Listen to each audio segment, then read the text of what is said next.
मित्रहो, आपल्या देशाच्या सरन्यायाधीशाने आपल्याच देशातल्या सुशिक्षित बेरोजगार युवकांच्या विषयी एक उपमा वापरली किंवा त्यांचं वर्णन करण्यासाठी एक शब्द वापरला, तो म्हणजे झुरळ. शब्द वापरून 24 तास होण्यापूर्वीच देशभरातल्या युवकांनी न्यायाधीशांच्या मते झुरळाने ऑनलाईन जवळपास 2 कोटी लोकांची एक संघटना केली आणि त्या संघटनेला नाव दिलं कॉकरोच जनता पार्टी. इतक्या मोठ्या संख्येने ऑनलाईन का होईना पण 2 कोटी तरुण एकत्र येतात आणि त्या विधानाचा विरोध करतात, हे पहिल्यांदाच आपल्या देशात घडलेलं होतं. जगातला मोठा पक्ष मानला जाणारा भाजप, त्याच्याकडेही 2 कोटी सदस्य नाही आहेत.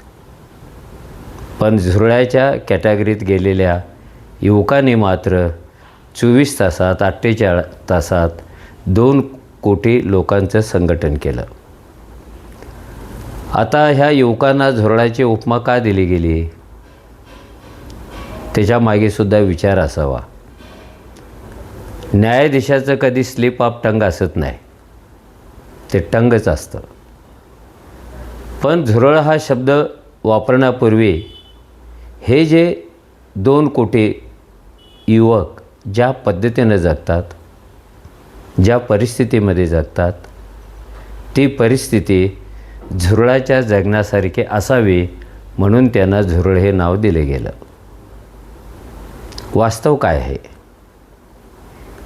भारत सर्वात मोठा तरुणांचा देश आहे आणि या तरुणांच्या देशातील सगळ्यात जास्त तरुण बेकारीला तोंड देत आहेत, महागाईला तोंड देत आहेत, टंचाईला तोंड देत आहेत.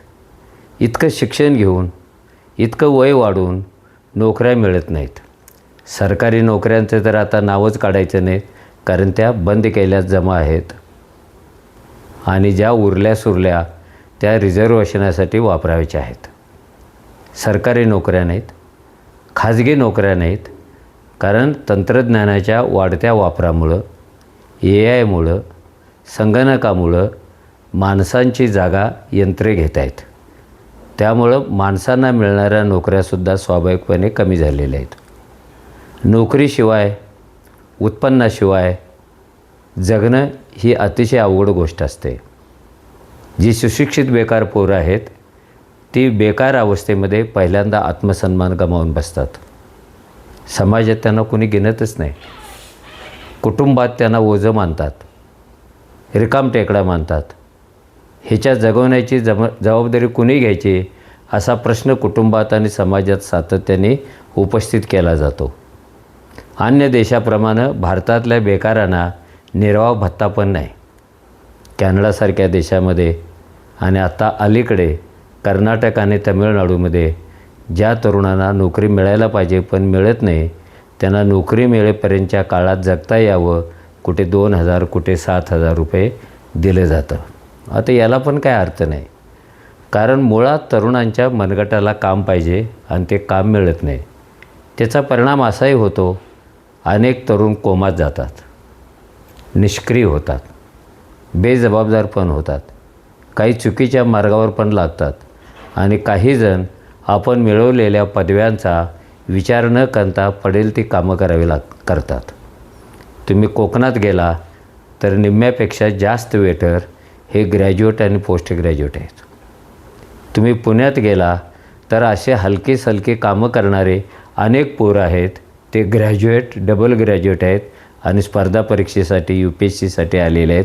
खर्च भागवता येत नाही म्हणून ते कोणत्याही नोकऱ्या करतात.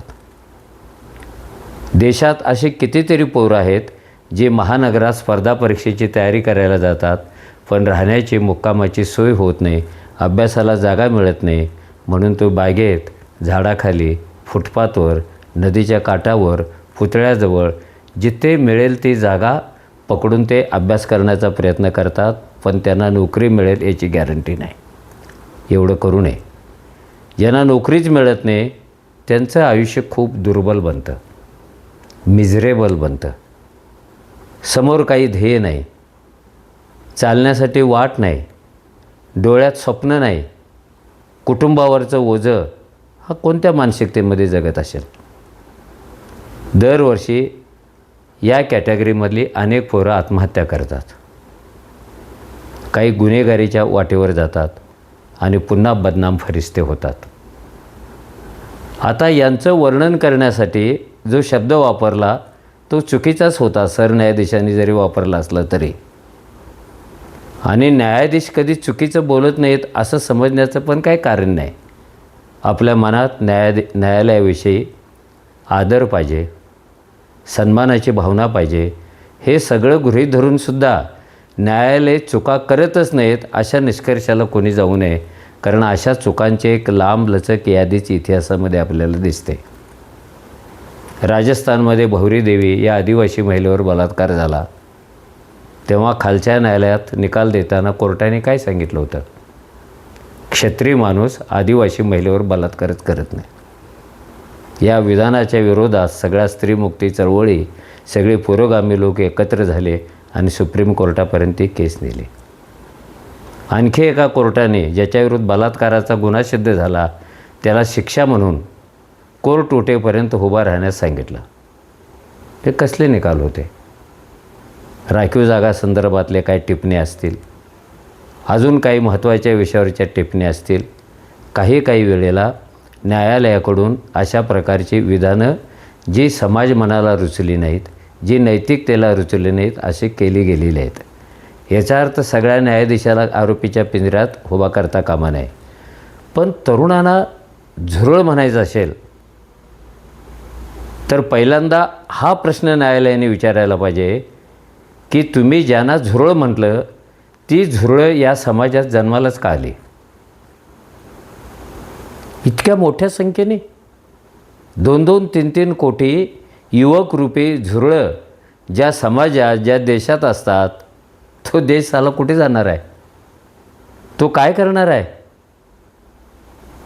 5-5, 10-10 कोटी पूर्णवेळ बेकारांच्या मनगटाला कामच नसेल तर देशात निर्माण कसं होणार आहे? आणि ही पोरं पागल नाही होणार तर काय होणार आहेत? इतकं युद्ध करून नोकरीपासून वंचित, उत्पन्नापासून वंचित, जिकडे जावं तिकडे नो व्हेकन्सी, अशा परिस्थितीत ही पोरं विचित्र वागायला लागतात. जर आपण समाज जीवनाकडे पाहिलं तर गेल्या 20 वर्षापासूनचा ट्रेंड असा आहे की तरुण लग्न करायला नकार देत आहेत. मस्ती नाही ते करत. त्यांना माहिती आहे आज लग्न केलं आणि उद्या नोकरी केली गेली आणि परत लागलीच नाही तर काय करायचं ह्या बायकोचं, ह्या संसाराचं. त्यातूनही जे लग्न करायला तयार होतात ते मुलं जन्माला घालायला तयार नाही आहेत. उत्पन्नाचं परमनंट साधन त्याच्याकडे नाही आहे, गॅरंटी नाही आहे, खात्री नाही आहे, आत्मविश्वास नाही आहे. अशा व्यवस्थेमध्ये ह्या सगळ्या लायबिलिटी घ्यायला तो तयार नाही आहे. त्याला वेडं म्हणता कामा नये, कारण त्याच्यासमोर काहीतरी आहे. तो मुलं नको म्हणतो, झालीच तर एकच पाहिजे म्हणतो, लिव्ह इन रिलेशनमध्ये राहायचं म्हणतो, कारण त्याच्यासमोर सगळ्यात मोठा जगण्याचा प्रश्न आहे आणि तोही सन्मानाने जगण्याचा प्रश्न आहे. आपण संविधानामध्ये माणसाला जगण्याचा हक्क दिलेला आहे, मरणाचा हक्क नाकारलेला आहे. पण आत्महत्या गुन्हा आहे संविधानाच्या दृष्टीने, पण जगण्याचा हक्क आहे. पण जगण्याचा हक्क देऊन काय उपयोग? जगण्याची साधनं कोण देणार? आणि ती साधनं अशी सट्टरबट्टर असता कामा नयेत. त्या युवकाकडे ज्या ज्या पात्रता आहेत त्या पात्रताचा विचार करून त्याला जगण्याची साधनं उपलब्ध करून द्यायला पाहिजेत. जगण्याविषयी त्याच्या मनामध्ये आनंद निर्माण केला पाहिजे. यस, जगणं सुंदर आहे हे त्याला सांगितलं पाहिजे आणि हे त्याला पटलं पाहिजे. हे केले काय कोणी सरकारने? कोणता समाज हे करायला लागलेला आहे? त्याचा परिणाम काय होतो? झुरळासारखे युवक तयार व्हायला लागतात. यांना जगायचं पण आहे. अतिशय प्रतिकूल परिस्थितीत हे युवकरूपी झुरळ जगत आहेत. जसे खरोखरचे झुरळ महिना महिना अन्न नाही मिळालं, शरीर सगळं पांढरफट झालं, तर कुठेतरी बेचक्यात कुठेतरी फटीत ते आपलं जगणं पुढे नेत असतात. त्यांना मारण्याचा किती आटापिटा होतो. एवढे औषधं निघालेले आहेत, दिसलं की मार औषध. आणि टी व्हीवर सगळ्यात जास्त जाहिराती झुरळ मारण्याच्या आहेत. घरात का झुरळ तयार होतं आणि समाजात का तयार होतं याचा विचार न करता आपण त्यांना झुरळ म्हणून हिनवायला लागलो तर आपल्यातलीच एक पिढी आपण नाउमेद करणार आहोत. आत्मविश्वास गमावलेली पिढी आपणच तयार करणार आहोत. आणि माणसाच्या मनाला, मेंदूला, मनगटाला जर काम मिळालं नाही तर तो प्राणी व्हायला किती वेळ लागतो, तो विकृत व्हायला किती वेळ लागतो. कारण माणूस मन, मेंदू आणि मनगटाच्या जोरावर केवळ स्वतःलाच नाही तर समाजाला, देशाला सुद्धा घडवत असतो. त्याच्याकडे तेवढी ताकद असते. पण त्या ताकदीचा विचारच करायचा नाही, त्या ताकदीला चालनाच द्यायचा नाही. नुसती लंबी चौडी भाषणं करायची आणि स्वयंपाकामध्ये जो कढीपत्ता वापरतात तो सुवासिक असतो, तो हिरवागार असतो, पण जेवताना, घास घेताना बरोबर कढीपत्ता बाजूला केला जातो. आपल्या युवकांचं काय? पुढाऱ्यांच्या मागे पुढे कोण असतं? जोखमीची कामं करायला कोण असतं? बॉर्डरवर कोण असतं? हे सगळे युवक असतात. पण सगळ्याच युवकांच्या पंखामध्ये असं भरारी मारण्याचं बळ मिळत नाही. हा त्याचा दोष आहे का? हा त्याचा दोष नाही आहे, हा समाजाचाच दोष आहे. कारण समाजावर माणूस जन्माला घालण्याची, त्याला घडवण्याची, त्याचे संगोपन करण्याची आणि चल ऊर्जा पंची म्हणून त्याला पाठिंबा देण्याची सुद्धा जबाबदारी असते, सरकारवर असते. कोण कोणत्या जबाबदाऱ्या पार पाडते हे सगळ्यांना माहिती आहे. हे न्यायाधीशांना सुद्धा माहिती आहे. ही युवकरूपी झुरळं का तयार झाली माहिती नाही आहे. देशाची नस आणि नस तुम्हाला माहिती आहे ना. त्यामुळे जन्माला आलेलं झुरळ महत्त्वाचं की ते जन्माला घालणारी व्यवस्था महत्त्वाची. कोण गुन्हेगार आहे इथे? जन्माला आलेलं झुरळ कसं गुन्हेगार असू शकतं आणि ते झुरळच कसं असू शकतं? ही व्यवस्थाच इतकी नीच आणि सडलेली असायला पाहिजे की तिच्या पोटातून झुरळाच्या लायकीचे युवक जणू काही जन्माला यायला लागलेले आहेत आणि त्याचं कोणाला वाटत नाही. युवकांच्या किती आत्महत्या होतात. स्पर्धा परीक्षेत फेल झाला म्हणून आत्महत्या, नोकऱ्या मिळाल्या नाहीत म्हणून आत्महत्या, लग्न वेळेत होत नाहीत म्हणून आत्महत्या, राहायला घर मिळत नाहीत म्हणून आत्महत्या. कोणत्या तरी न्यायालयानं सांगावं ह्या आत्महत्या करणाऱ्या तरुण तगड्या पोरांच्यासाठी कुणी कुठे शोकसभा घेतलेली आहे.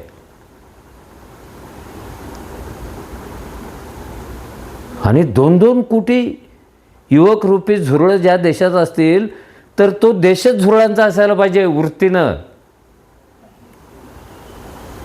आपल्या आजूबाजूला तो काय बघतच नसेल, सरकार काही बघत नसेल. सरकारला तेव्हा जाग आली जेव्हा रात्रीत 2 कोटी मेंबर मिळाले कॉक्रोच जनता पार्टीला, तेव्हा ते खडबडून जागे झालं आणि पहिल्यांदा काय केलं, हे वाढू नये म्हणून त्यांचे अकाउंट सील केले. अकाउंट सील करणं हे उत्तर आहे की युवकरूपी झुरळांच्या पंखामध्ये बळ भरणं हे महत्त्वाचं आहे. तुम्ही कोणत्याही जीवाचा आवाज फार काळ दाबू शकत नाही. तो कुठून ना कुठेतरी येतच असतो. जसं यांचा आलेला आहे. ह्यांचा नेता परदेशात आहे आणि त्याने अपील केलं आणि 2 कोटी लोक त्याच्या मागे लागले. सरकार शांत नाही आहे. सरकारला शॉक बसलेला आहे आणि त्या शॉकमधून बाहेर येण्यासाठी गेल्या 8 दिवसात 10-15 ठिकाणी त्यांनी युवकांच्यासाठी रोजगार शिबिरे घ्यायला सुरुवात केली युद्ध पातळीवर. हे नाकातोंडात पाणी गेल्यानंतरच का शिबिरं भरवता? अगोदर नाही भरवता येत का? या 2 कोटींचा विचार कोणत्या बजेटमध्ये आहे, कोणत्या नियोजनामध्ये आहे? त्यांचे पोवाडे गाता, युवकांच्या खांद्यावर देश आहे म्हणता, युवक देशाचे मालक आहे म्हणता, युवक प्रतिभावंत आहे म्हणता, युवक बुद्धिमान आहेत म्हणता. हे सगळं खरं आहे आणि खरंच मानलं तर त्यांच्या वाट्याला काय येते त्यांना कळतच नाही. आता सरकारी नोकऱ्या कमी होत गेल्या, खाजगीतल्या नोकरी तांत्रिकीकरणामुळं कमी होत गेल्या, AI मुळं अजून नोकऱ्या कमी होत गेल्या. IT च्या मुलांना कधीच माहिती नाही आहे की आपल्याला नोकरी कधी सोडावी लागणार आहे.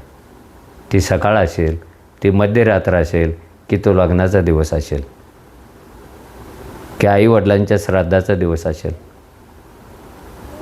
बऱ्याच जणांना माहिती नाही हे IT इतकं मस्तवाल क्षेत्र आहे, ते सन्मानाने नोकरीत घेत पण नाहीत आणि सन्मानाने काढत पण नाहीत. त्यांच्या मोबाईलवर फक्त एक ओळीचा मेसेज येतो, from tomorrow you can enjoy tax free holiday. अर्थ काय? नोकरी गेली. ह्यांना रजा किती मिळतात? ह्यांच्या ड्युटीचे तास काय झाले? 12वर 14वर. कोणत्या संविधानिक व्यवस्था याला विरोध करत होत्या? अरे 14 तास पोरं राबवणं गैर आहे, लग्नाच्या दिवशी मेसेज पाठवणं गैर आहे. काय आहे त्यांच्यासमोर? कोणत्याही माणसाला आयुष्याचा प्रवास करण्यासाठी एक चांगली वाट पायाखाली लागते. ती नसेल तर वाट तयार करण्याची क्षमता त्याच्यात भरावी लागते. आणि नुसतंच वाट आणि चालून चालत नाही, तर तुमच्यासमोर एक ध्येय लागतं, एक डेस्टिनेशन लागतं. मुळात वाटाच नसलेली पोरं इथे आहेत. ध्येय कुठून आणायचं? बरं झालं कुणीतरी ह्यांना झुरळ म्हटलं आणि त्यानिमित्ताने 2 कोटी पोरे एकवटलेली आहेत. उद्या त्यांच्यात फूट पाडली जाणार की नाही? पाडली जाणार. कारण राजकारणाचा तो एक आवडता छंद आहे. जो एकत्र असेल त्याच्यात फूट पाड, त्याला काहीतरी बदनाम कर आणि मूळ इश्यू जो आहे तो बाजूलाच ठेवायचा. मला वाटतं झुरळ म्हणून हिनवून चालणार नाही आणि ह्या मानवरूपी झुरळांना इतकं सहजपण घेऊन चालणार नाही. कारण ते देशाचे अविभाज्य भाग आहेत, ते समाजाचे अविभाज्य भाग आहेत.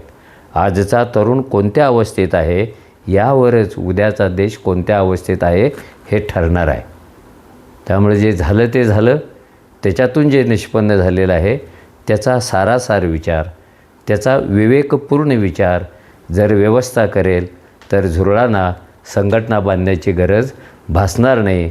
आणि तसं झालं नाही तर त्यांची संघटना मोडण्याचं काम पण कुणाला जमणार नाही. ह्या दोन्ही गोष्टी सत्य आहेत. धन्यवाद.